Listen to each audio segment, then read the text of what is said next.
Welcome to Mana's Seal YouTube channel. The previous video link is on the description box or on the top right card. Volume 15, The Half-Elf God King.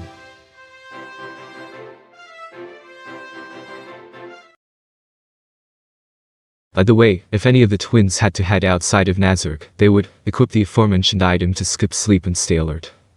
What should I do about this? It's natural that the persons in charge would be working hard, but shouldn't the races that need sleep be better off sleeping? Especially children who need a good rest for their growth. Maybe I should discuss it with Albedo, that aside. After he took a breath, Ainz talked about the Theocracy's camp he saw in the great sea of trees, though he did not manage to figure out their troop strength, or how far away they were from reaching the elven capital. It was just enough to know their armies were still advancing. Coming to blows with the Theocracy is not a part of Ainz's present mission.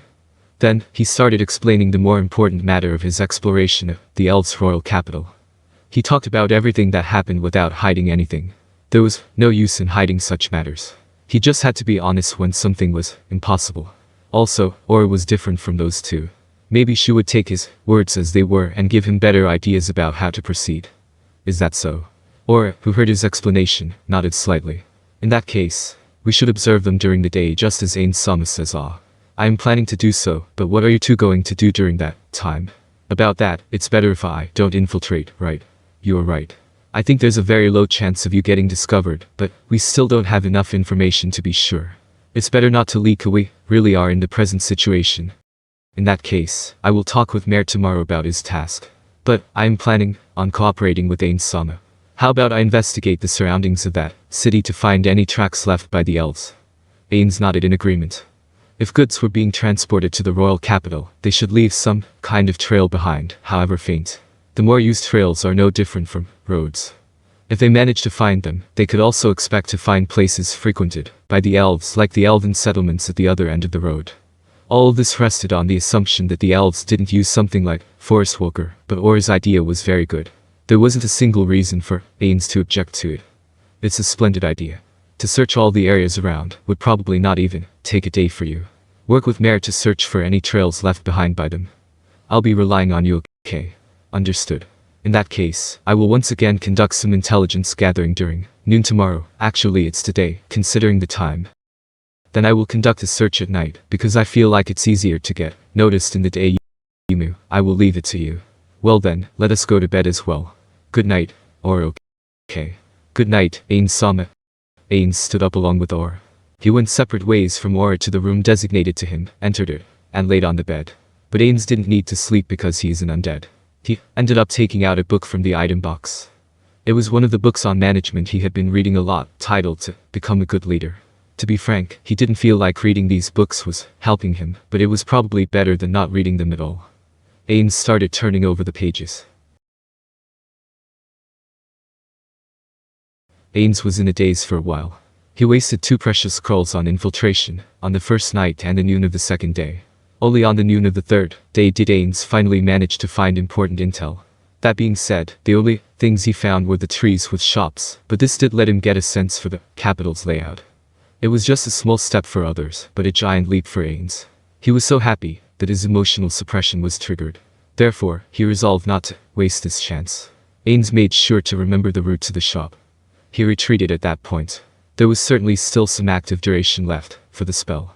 Although he felt extremely curious, wanting to send the God's Eye over to the awfully wide and large tree that was the royal castle and take a peek, he managed to control himself.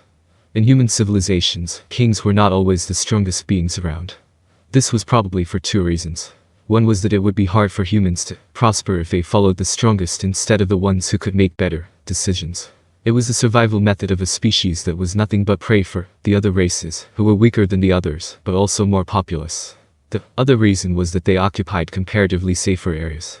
That was what was special about the kingdom, the empire, and the Holy Kingdom. However, for the races who lived in a land that required clashing blades with other races, it was natural to have the strongest of them be the king. The elf king was then probably a strong person. In that case, they should not invite meaningless danger after going through all this trouble to be careful. He had collected various pieces of information on this world until now, but he had yet to meet a strong being that could match him and wasn't a monster. Maybe, if he hadn't met that mysterious warrior called Riku, he would have been careless, and would have looked down on the Elf King. Instead, meeting Riku made him more cautious than ever before. He dispersed the eye and cast greater teleportation. Ainz returned to their base and exchanged the intel he found with the two. Mare, with his eyes completely open this time, who had just returned earlier. He was informed that although they had wasted the second day before, realizing the elves were using the trees to travel, they finally found success in finding multiple trails. It might take different amounts of time to investigate them depending on the distance to the nearest settlement on those roads. Ainz expressed his unease about being seen by the elves using those roads if they decided to investigate them. In response, Aura said that they would travel along the road on the ground with Fenrir. She confidently proclaimed that as long as they were inside the forest, they would not get discovered. She was so sure of her opinion that it made Ainz think his worries were unfounded. Even so, Ainz did not give his go-ahead for the moment. Instead, he requested them to wait for a while longer. He would likely be getting his hands on some good intel today.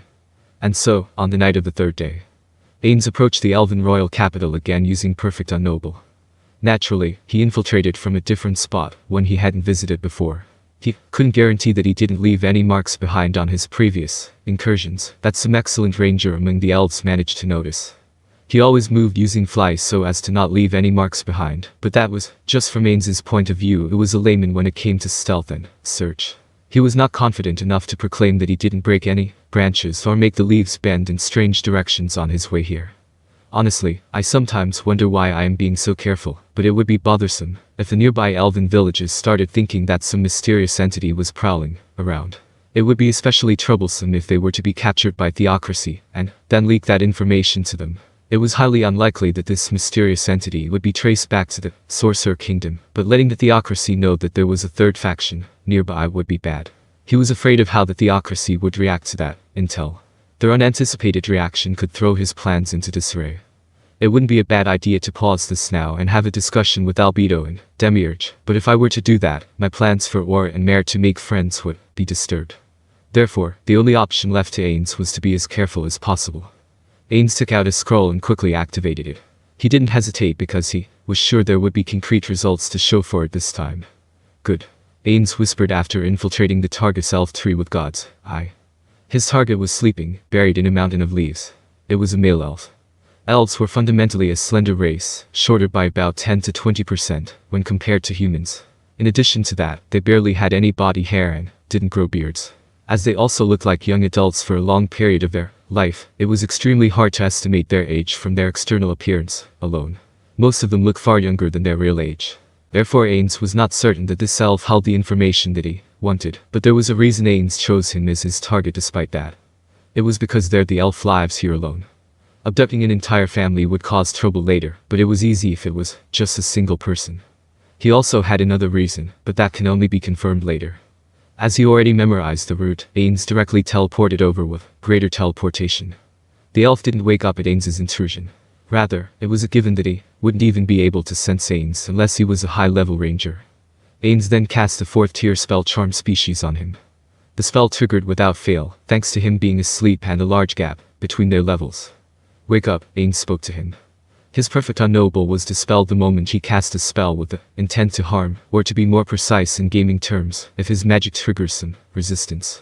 He continued to wake him while shaking his shoulders gently with his hands, being careful not to cause him pain. Nah. The elf mumbled like an idiot, but it couldn't be helped as he was just woken up now. Don't resist, okay. Ainz ended with that and activated greater teleportation while he held the elf's hand. This spell allowed one to teleport with other people, but they had to be in agreement and not resist the teleportation. It worked here because the charmed status was considered as agreement. The dominated status should also work in the same way, but he didn't use this harder to resist and higher tier option because he was on guard against certain things. This kidnapping was perfect in execution. You could even call him a first-class criminal. Good. Just like I planned. Of course he would be happy because his plan was going so smoothly. Well, he had a wide smile on his bony face. Wow. Well, what the hell? What is this?